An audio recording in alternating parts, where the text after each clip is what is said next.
석유가 가장 귀한 자원이라고요. 한국은 이미 100년 전부터 이 자원으로 지구를 살리고 있었습니다. 2025년 하버드 국제회의에서 한 교수가 폭탄 선언을 했습니다. 한국의 갯벌은 석유보다 귀하다. 비웃던 중국 대표단은 단 3분 만에 회의장을 뛰쳐나갔습니다. 과연 한국이 숨겨온 이 자원의 정체는 무엇일까요? 지금부터 그 이야기를 시작하겠습니다. 석유보다 더 귀한 자원이 있다고 하면 대부분의 사람들은 고개를 갸웃거린다. 더군다나 그 자원이 진흙이라고 말하면 비웃음부터 터질 것이다. 하지만 나는 알고 있었다. 그 진흙 속에 숨겨진 가치를. 안녕하세요. 저는 하버드대학교 케네디스쿨에서 국제관계학을 전공 중인 서준혁입니다. 미국 명문 하버드에서 유학 중인 한국인 학생.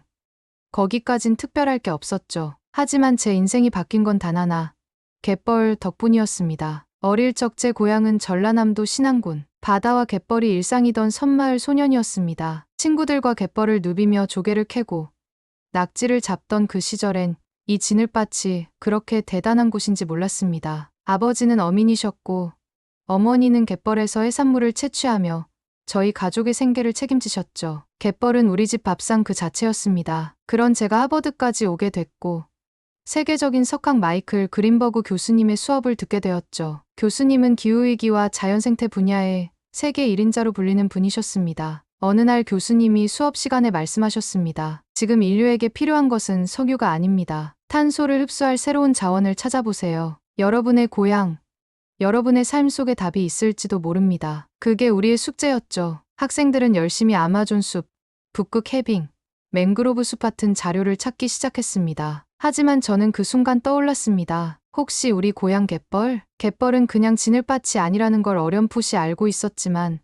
얼마나 대단한지는 몰랐습니다. 그래서 처음으로 한국 갯벌에 대한 국제환경보고서를 찾아보기 시작했습니다. 그리고 저는 충격을 받았습니다. 한국의 갯벌이 세계 5대 갯벌이라는 사실, 연간 흡수하는 탄소량이 상상을 초월한다는 것, 그리고 멸종위기 철새들의 마지막 쉼터라는 것까지. 그 중에서도 신안갯벌이 가장 넓고 가장 건강한 생태계를 유지하고 있다는 보고서가 제 눈을 사로잡았습니다. 단순한 고향의 진흙밭이 아니라 지구를 살리는 보물창고였던 겁니다. 저는 교수님께 조심스럽게 이메일을 보냈습니다. 교수님, 한국 신안의 갯벌이야말로 인류가 찾던 자원일지도 모릅니다. 다음 날 교수님이 저를 연구실로 부르셨습니다. 책상 위엔 제가 보낸 자료가 프린트되어 있었고 교수님은 진지한 표정으로 말씀하셨습니다. 준혁, 이건 단순한 숙제를 넘어서 세계에 알릴 가치가 있어. 다른 나라의 갯벌과는 차원이 다르군. 특히 한국 갯벌은 생태적, 지질학적으로 완벽해. 혹시 알고 있나? 유네스코 세계유산으로 등재된 이유를. 그때부터였습니다. 교수님과 저는 본격적으로 한국 갯벌 프로젝트를 시작했습니다. 교수님은 말했습니다. 이 갯벌을 제대로 알리려면 국제 무대에서 선언해야 한다. 곧 열릴 하버드 국제환경학 수레위에서 직접 발표하게. 그리고 자네가 가장 적임자야. 순간 심장이 멎는 줄 알았습니다. 세계 석학들이 모이는 자리에서 내가 발표를 한다고? 하지만 교수님의 눈빛은 확고했습니다. 자네처럼 갯벌에서 자란 사람만이 그 진짜 가치를 말할 수 있어. 그렇게 해서 저는 하버드 국제학술회의 패널로 서게 되었습니다. 제가 어릴 적 뛰어놀던 신안갯벌이 이제 세계를 놀라게 할 준비를 하고 있었죠. 하버드 국제환경학술회의 당일 회의장에 들어선 순간 저는 긴장감에 손이 차갑게 식는 걸 느꼈습니다. 눈앞에는 세계 각국의 학자들, 외교관들, 그리고 주요 언론사 기자들까지 자리를 가득 메우고 있었죠. 제가 설 무대는 그저 학생 발표가 아니라 국가 간 자존심이 걸린 자리였습니다. 패널 좌석에는 이미 중국 대표단이 앉아 있었고 그 중에서도 유명한 리우 교수와 그의 제자 왕레이가 눈에 띄었습니다. 중국은 1대1로 전략과 남중국해 지배를 통해 해양 패권을 주장하는 나라였기에 자원과 해양, 21세기 국가 번영의 조건이라는 이번 주제에서 강한 자신감을 보이고 있었습니다. 토론이 시작되자 리우 교수는 기다렸다는 듯 마이크를 잡고 당당히 말했습니다. 국가의 힘은 결국 자원과 규모에서 나옵니다. 중국은 풍부한 자원과 세계 최장의 해안선을 보유하고 있습니다. 이것이 곧 번영의 길입니다. 청중들은 고개를 끄덕였고 저는 순간 위축될 뻔했지만 교수님의 말씀이 떠올랐습니다. 준혁아, 진짜 가치는 숫자에 있는 게 아니야. 세상을 바꿀 수 있는 이야기를 해. 마침내 제 차례가 왔습니다. 저는 심호흡을 하고 천천히 마이크를 들었습니다. 여러분, 저는 한국의 작은 섬마을 출신입니다. 어릴 적 갯벌에서 뛰어놀며 자랐고 그저 진흙밭이라고만 생각했던 그곳이 사실은 지구를 살리는 보물이라는 걸 하버드에 와서야 알게 됐습니다. 회의장이 조용해졌습니다. 저는 준비한 자료를 띄우며 말을 이어갔습니다. 한국의 갯벌은 단순한 해안이 아닙니다. 세계 5대 갯벌 중 하나이자 매년 수백만 톤의 탄소를 흡수하는 블루 카본의 핵심 자원입니다. 게다가 멸종위기 철새 22종이 이곳을 마지막 쉼터로 삼고 있습니다. 그 순간 왕레이가 비웃으며 말했습니다. 갯벌?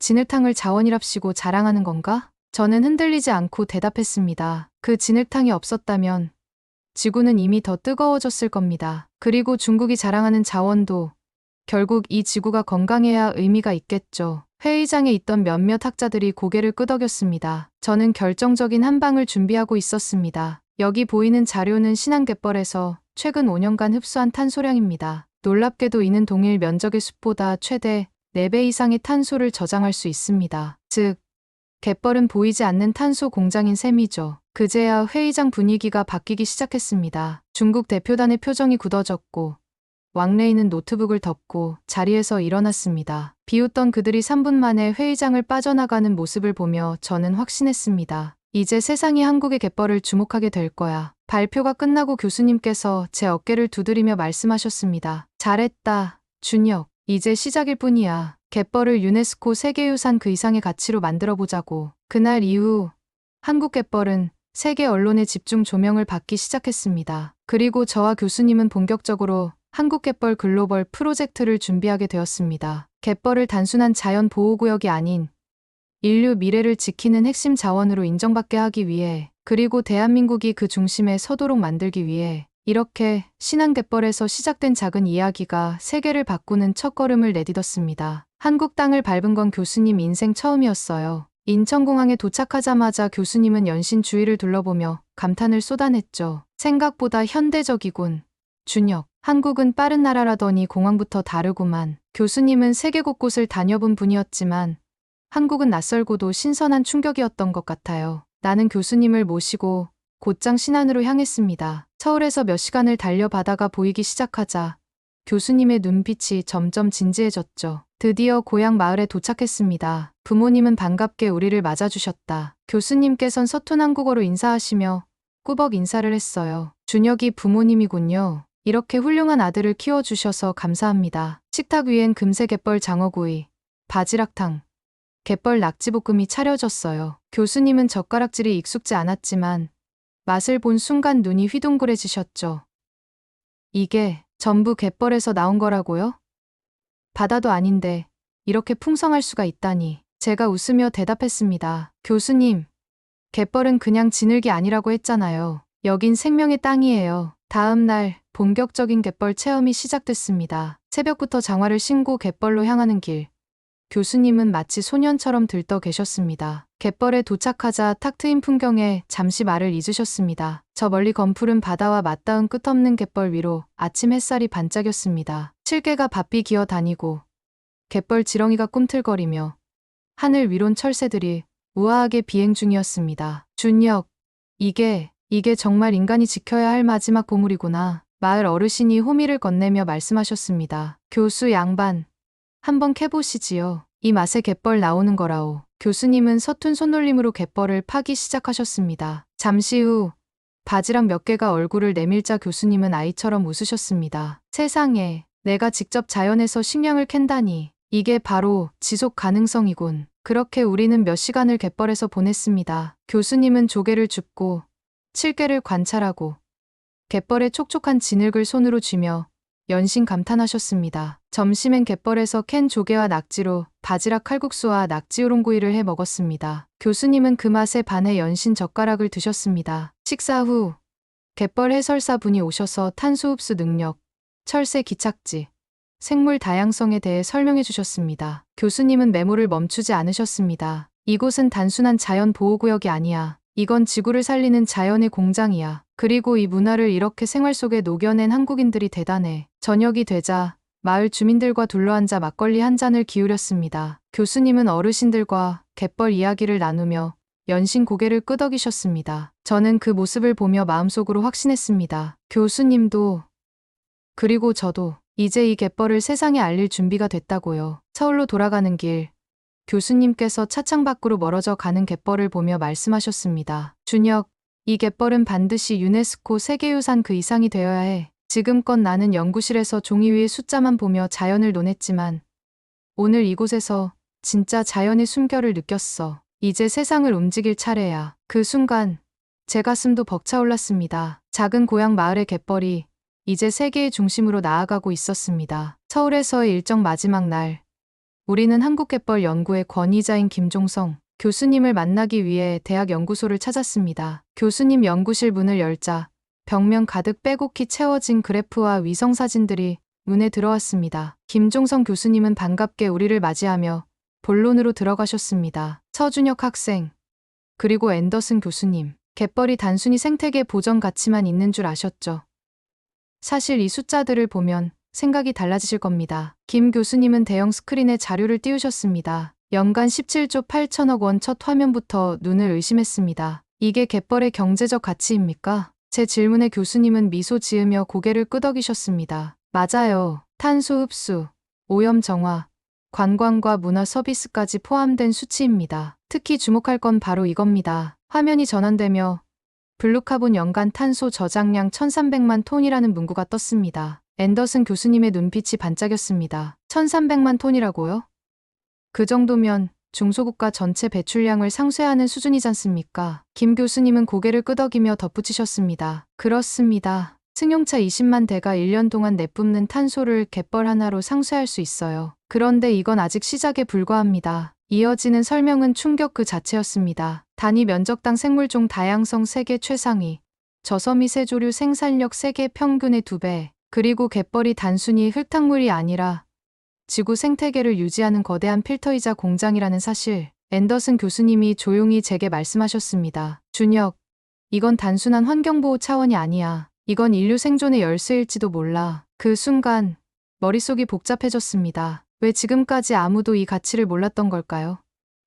왜 세계는 여전히 석유와 가스에 집착하고 있는 걸까요? 김 교수님은 마지막으로 한 가지를 더 알려주셨습니다. 우리가 최근 신안갯벌에서 발견한 미세조류 데이터가 있어요. 아직 논문으로 발표하지 않았지만 기존에 보고된 적 없는 신종일 가능성이 높습니다. 저는 숨을 삼켰습니다.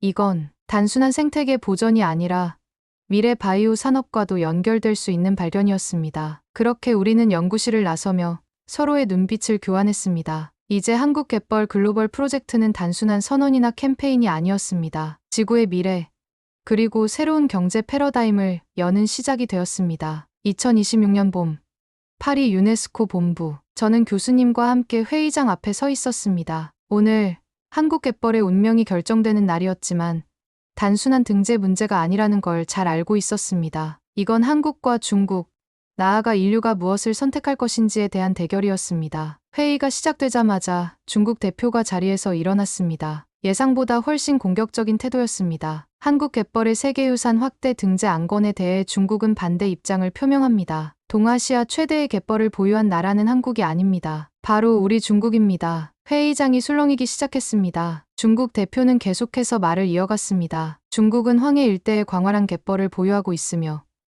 이미 그 갯벌을 활용해 경제 성장을 이뤄냈습니다. 인공섬 개발, 해안공업지대 확장 등으로 수천만 인구에게 일자리를 제공했죠. 갯벌은 보호보다는 활용이 우선되어야 합니다. 교수님과 저는 서로 눈빛을 교환했습니다. 중국은 아예 자신들의 갯벌 개발 성공 사례를 내세워 한국의 보호 전략을 무력화시키려 하고 있었습니다. 저는 바로 발언을 요청했습니다. 존경하는 위원 여러분, 중국 대표님께서 말씀하신 경제적 활용, 물론 중요합니다. 하지만 그로 인해 사라진 생태계와 치러야 할 기후위기의 대가는 누가 책임지겠습니까? 크린에는 중국 갯벌 개발로 인해 사라진 철새들의 이동 경로와 급감한 생물 다양성 지도가 펼쳐졌습니다. 중국 대표는 비웃듯 말했습니다. 준혁 씨, 한국도 과거에 갯벌을 매립해 산업단지를 만들지 않았습니까?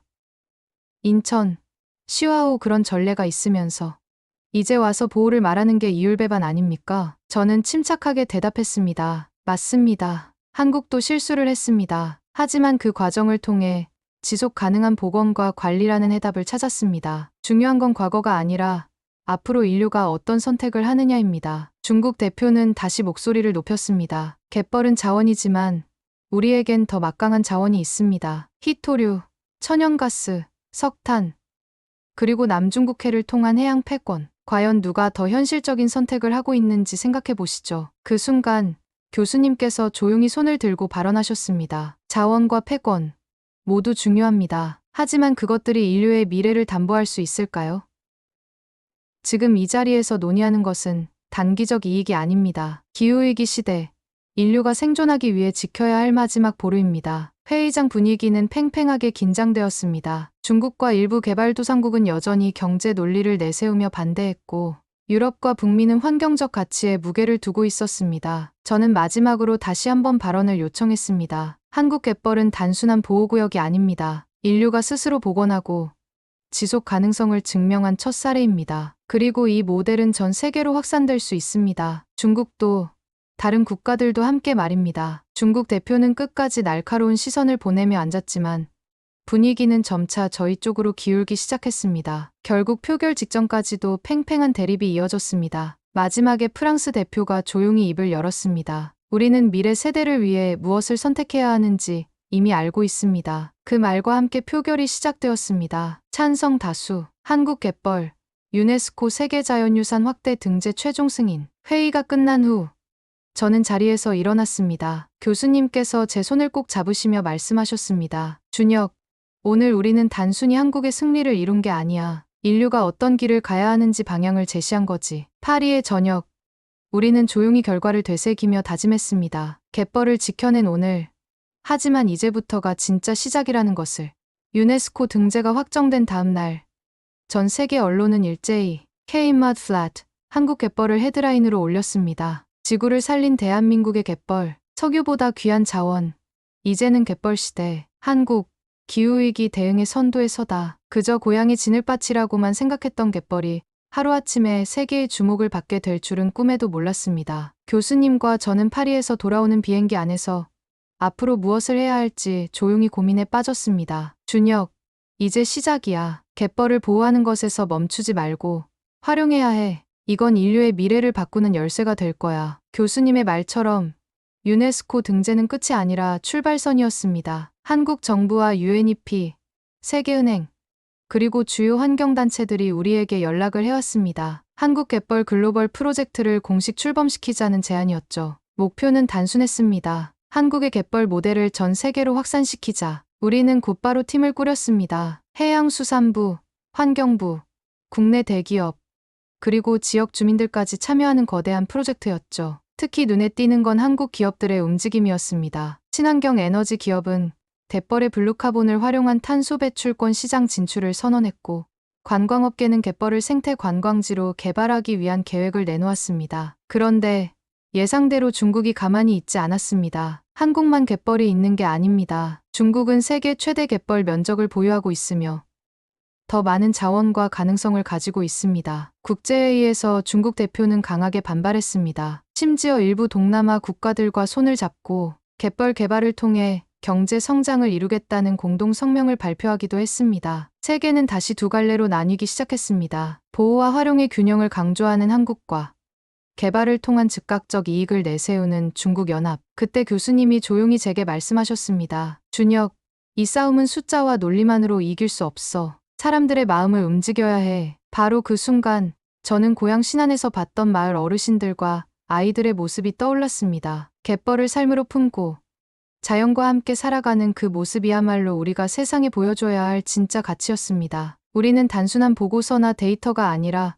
사람들의 삶 속에 녹아든 갯벌의 진짜 모습을 보여주기로 했습니다. 그 첫 번째 무대는 UN 블루카본 정상포럼. 전 세계 정상과 기업인, 환경단체가 모이는 자리에서 한국은 새로운 전략을 내놓았습니다. 갯벌은 보호받아야 할 자연을 넘어 인류의 지속 가능한 미래 산업입니다. 저는 단상 위에서 한국의 사례를 소개하며 신안갯벌에서 시작된 변화의 이야기를 전했습니다. 그 순간 스크린에 고향 마을 주민들이 갯벌에서 조개를 캐고 아이들이 갯벌 체험을 즐기는 영상이 흘러나왔습니다. 단순한 통계가 아닌 사람들의 삶과 연결된 갯벌 문화가 전 세계에 전해졌습니다. 포럼이 끝난 후 유럽과 아프리카 몇몇 국가에서 연락이 왔습니다. 한국처럼 우리도 갯벌을 복원하고 싶습니다. 개발이 아닌 공존의 길을 선택하겠습니다. 반응은 폭발적이었습니다. 세계은행은 K갯벌 모델을 개발도상국 지원 정책에 포함시켰고, 글로벌 기업들은 갯벌을 활용한 탄소 배출권 거래에 투자하기 시작했습니다. 하지만 중국은 쉽게 물러서지 않았습니다. 한국의 방식은 비효율적입니다. 우리는 갯벌을 경제특구로 개발해 더 많은 이익을 창출할 것입니다. 중국은 대규모 갯벌 매립과 산업단지 조성을 발표하며 맞불을 놓았습니다. 일시적인 경제 효과는 컸고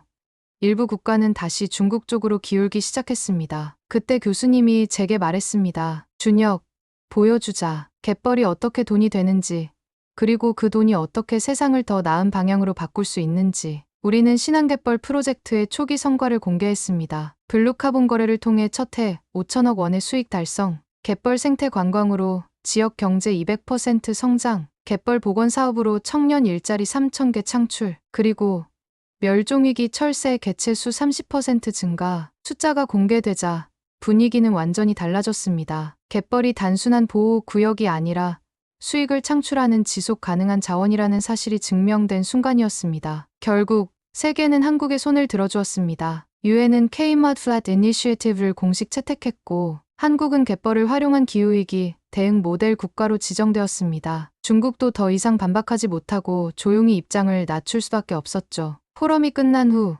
저는 교수님과 함께 뉴욕 맨해튼 거리를 걷고 있었습니다. 교수님, 정말 해냈네요. 교수님은 미소를 지으며 말씀하셨습니다. 아니, 준혁, 이제 진짜 시작이야. 한국 갯벌은 세계를 바꿀 거고 너는 그 중심에 서게 될 거야. 그 말에 저는 조용히 고개를 끄덕였습니다. 고향 신안에서 시작된 작은 갯벌이 이제는 인류의 미래를 이끄는 희망의 상징이 되었습니다. 그리고 저는 알고 있었습니다. 이제 우리의 다음 목표는 단순한 생태 보전을 넘어 갯벌을 통해 인류가 어떻게 살아가야 하는지 그 방향을 제시하는 것이란 거려. 이 사연이 마음에 드셨다면 좋아요와 구독 부탁드립니다. 시청해 주셔서 감사합니다.